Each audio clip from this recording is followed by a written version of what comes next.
Merhaba sevgili arkadaşlar. Ben Soner Soyer. İlk eğitim videomuzla karşınızdayız.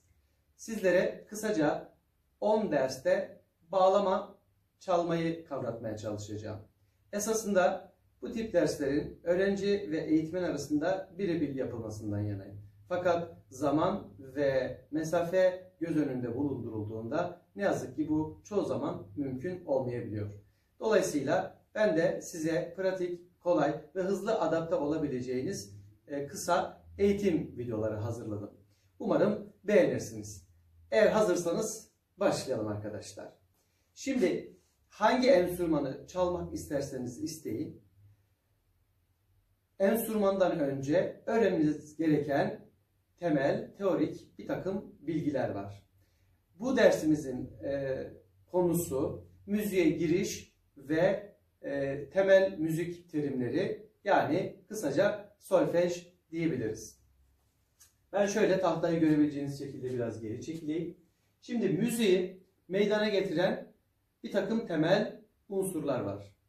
Bu unsurlar sırasıyla şöyle göstereyim. Birincisi ritim, ikincisi ezgi, melodi de diyebiliriz. Üçüncüsü ise armoni. Bunları kısaca size açıklamak istiyorum. Ezgi ile başlayalım. Ezgi ya da melodi, tek tek seslerin insan kulağına ters gelmeyecek şekilde düzenlenmesine biz ezgi diyoruz. İkincisi ise armoni. Armoni, birçok uyumlu sesin aynı anda bir arada olmasına biz armoni diyoruz. Ritim ise çaldığımız bu melodilerin, çaldığımız bu ezginin zaman kalıplarına diyoruz. İki türlü müzik vardır. Birincisi sözlü müzik, ikincisi çalgı müziği. Bunlara da kısaca değinelim. Sözlü müzik, çoğunuzun bildiği gibi şarkı, türkü şeklinde söylenen, çalgı müziği ise sadece hangi enstrüman olduğu fark etmiyor. Bağlama da olabilir, gitar da olabilir, piyano da olabilir. Herhangi bir enstrümanla, sadece enstrümanla çalınan müziğe enstrümantal müzik diyoruz. Uluslararası anlamdaki karşılığı, ismi bu. Demek ki neymiş? Müziği meydana getiren temel unsurlar ritim, ezgi ve armoni. İki türlü müzik var. Sözlü müzik ve çalgı müziği. Şimdi burada gördüğünüz gibi süre diyor. Evet sevgili arkadaşlar, süre. Süre, seslerin ve susların uzadıkları zaman bütünlüğüne denir. İki türlü süre vardır. Bir sesli süre, ikincisi de sessiz süredir. Sesli süre ezginin, melodinin ya da notaların kendisi. Sessiz süre ise susulan, es verilen süre anlamında kullanılır. Gördüğünüz gibi burada bona yazıyor. Bona ne demek? Sevgili arkadaşlar, bona notaları, isimleri ve değerlerini vurarak konuşurmuş gibi okumaya bona diyoruz. Solfej ise bonadan farklı olarak hem notaların isimlerini hem notaların değerlerini, aynı zamanda notaları seslendirerek okumaya diyoruz. Eğer örnek verecek olursak bona ve solfej arasında şöyle diyebiliriz. İlk yapacağım bona. La, si, do gibi. İkincisi ise solfej. La, si, do. Yani biri notaları konuşurmuş gibi okumaya, diğeri ise notaları seslendirerek okumaya diyoruz. Bona ve solfej arasındaki fark bu sevgili arkadaşlar. Evet, şimdi sırasıyla devam edelim. Burada bir şeklimiz var gördüğünüz gibi. 5 tane çizgiden 4 tane aralıktan oluşuyor. Bu şekle, bu çizelgeye biz ne diyoruz? Porte diyoruz. Porte neye yarıyor? Porte üzerine notaları yazmamıza ve okumamıza yarıyor. Şekil A'da da gördüğünüz gibi porteyi çizdik. Üzerine notaları yazdık ve okuyacağız. Şimdi bizim temel olarak kaç tane notamız var arkadaşlar? 7 tane temel notamız var. Sırasıyla do, re, mi, fa, sol, la, si bitiyor. Bir daha yok. Niye? Çünkü 7 tane temel notamız var. Devam edersek tekrarlamış oluyoruz. Tıpkı buradaki gibi. Bakın nereden başlıyor? Do'dan başlıyor. Do, re, mi, fa, sol, la, si, do. Yine do geldi. Yine re, mi, fa, sol, la, si, do diye devam eder gider. Şimdi sevgili arkadaşlar 5 çizgi ve 4 aralık dedik. Bu her çizgi ve her aralık üzerine geldiği notaların ismini alıyor. Yani birinci çizgi ne oluyor? Mi oluyor. Birinci aralık fa oluyor. İkinci çizgi sol oluyor. İkinci aralık la oluyor. Üçüncü çizgi si oluyor. Üçüncü aralık do oluyor. Efendime söyleyeyim. Dördüncü çizgi re oluyor. Dördüncü aralık mi oluyor.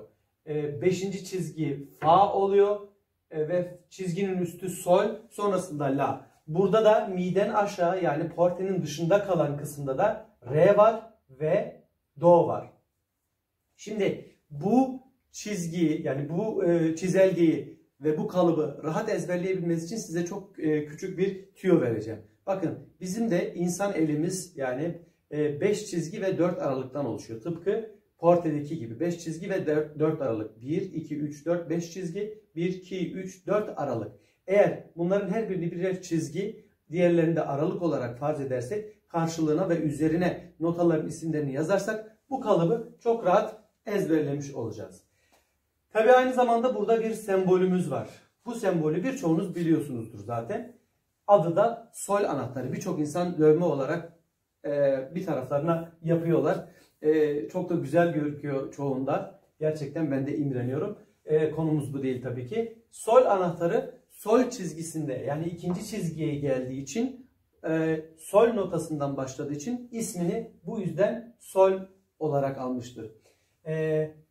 3 tane anahtar vardır. Sol anahtarı, do ve fa anahtarları. Do ve fa anahtarları bizi çok ilgilendirmiyor. Daha çok Batı müziğiyle ilgili oldukları için. Bizi ilgilendiren şey ise sol anahtarı. Değiştirme işaretlerimiz var arkadaşlar gördüğünüz gibi. Diyez ve bemol işaretleri. Nedir peki bu işaretler? Diyezi anlatalım önce. Burada tabii şekilde biraz daha küçük görünüyor. İnternette, Google'da arayıp şekli daha büyük ve net olarak bakabilirsiniz. Diyez önüne geldiği notayı yarım ses inceltir, tizleştirir. Bemol ise bunun tam tersi bir görev üstlenir. Önüne geldiği notayı yarım ses kalınlaştırır, pesleştirir. Onun da sembolü böyledir. Şurada da küçük bir noktamız var. Bu da bir değiştirme işareti. Daha doğrusu değiştirme işaretinden ziyade bunun da bir görevi var. Önüne geldiği notayı süre olarak uzatır. Çeyrek ses olarak uzatır.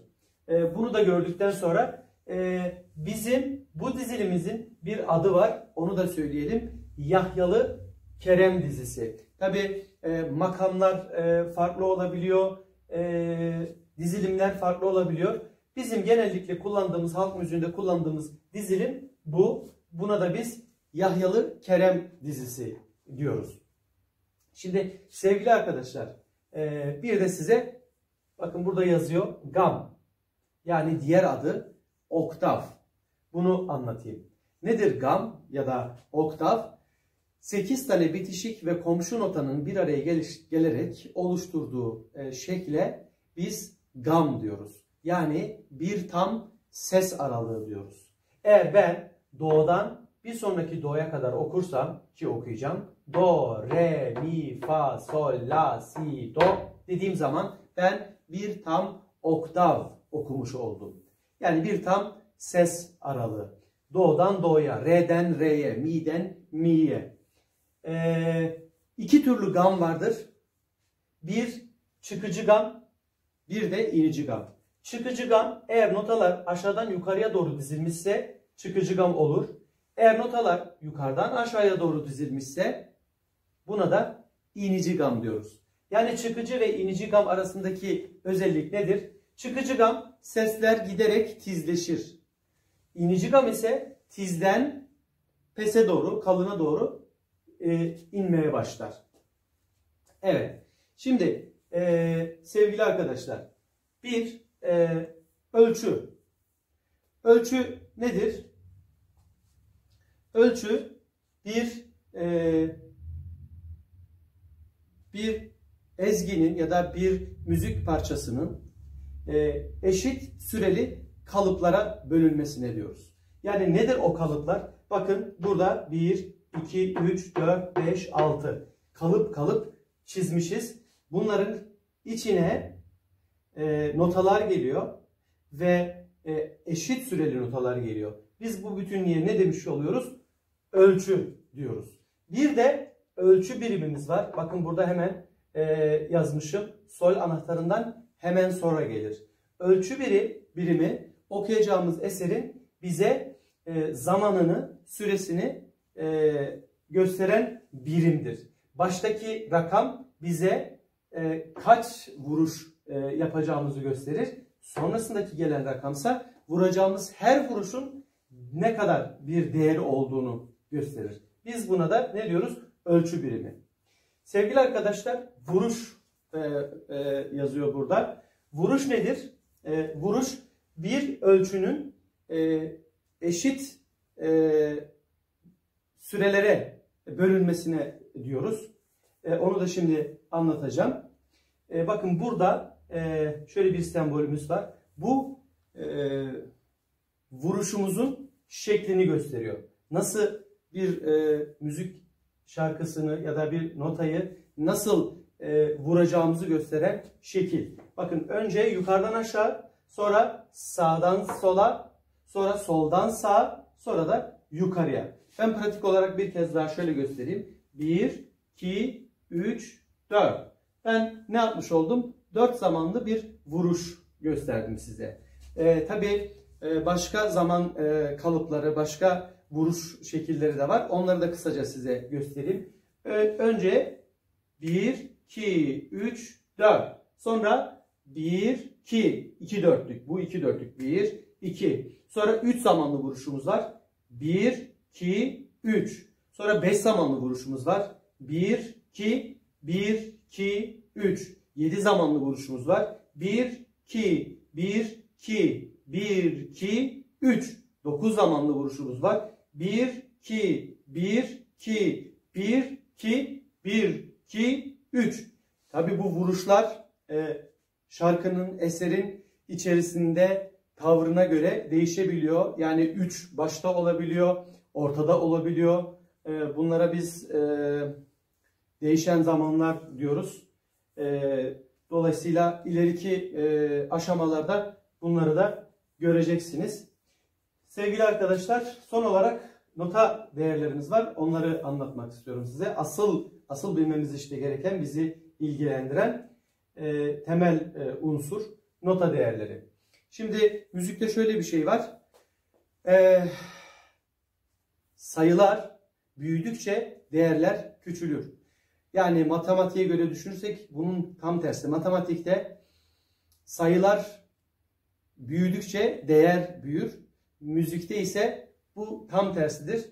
En küçük sayı bizim en büyük değerimizdir.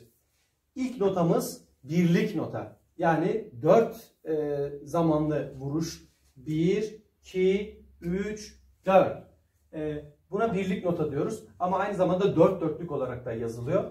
Bir sonraki notamız 2 dörtlük. Yani 1, 2. Bakın ne dedik? Müzikte rakam küçüldükçe değer büyüyor. Rakam büyüdükçe değer küçülüyor. 1, 2'den büyük müdür, küçük müdür? Tabii ki 1, 2'den rakam olarak küçüktür. Ama bizde nota olarak, değer olarak en büyük değerimiz birlik nota, ikilik notadan büyüktür. Değer olarak büyüktür. Burada değerden kastımız zaman aralığı. Zaman, süre yani. Evet. 2 dörtlükten sonra ne geliyor? 1 dörtlük geliyor. Burada tek vuruş. Yani bir kere de vuruyoruz. Bunda böyle bir süresi var. Sonra 8'lik notamız geliyor. O da bunun yarısı oluyor. Bu bir tam vuruştu. 8'lik de onun yarısı. Sonraki vuruşumuz, sonraki değerimiz 16'lık. 8'in de yarısı oluyor aynı zamanda. 8 bir tam vuruşun yarısıydı. 16'lık da onun yarısı oluyor. Yani daha da küçülüyor. 32 ve 64'lük değerlerimiz var. Bunlar daha da küçük değerlerimiz. Çok daha minimalize edilen süreler. Şimdi bakın, en büyük notamız, en büyük değerimiz birlik notamızdı. Yani 4 dörtlüktü. En küçük notamız da 64'lük notamız. 64 rakam olarak bundan 63 kere büyük. Ama değer olarak bundan çok çok daha küçük. Süre olarak çünkü. Böyle bir esprisi var bu işin. Bunu da bilmenizde fayda var arkadaşlar. Şöyle bir bakıyorum. Her şeyi anlattım diye düşünüyorum. Evet. Bu müziğe giriş dersimiz ve solfej dersimizdi. Bugün burada sona erdi. Umarım faydalı bilgiler edinmişsinizdir. Derslerimiz devam edecek. Eğer dersimizi ve vermiş olduğumuz bilgileri beğendiyseniz videomuzu da beğenmeyi unutmayın ve kanalımıza abone olmayı unutmayın lütfen. Yeni videolarımız gelecek. Sorularınız ve yorumlarınız varsa lütfen videonun altına yazabilirsiniz. Eğer bir eksik olmuşsa, yanlış olmuşsa da affola şimdiden. Dediğim gibi derdimiz size kısa sürede anlayabileceğiniz düzeyde pratik ve hızlı bir şekilde bağlama çalabilmenizi öğretmek. Bu dersimizde tamamen teori yaptık. Bir sonraki derste bağlamayla devam edeceğiz. Şimdilik bir sonraki ders videosunda buluşmak dileğiyle diyoruz. Hoşça kalın.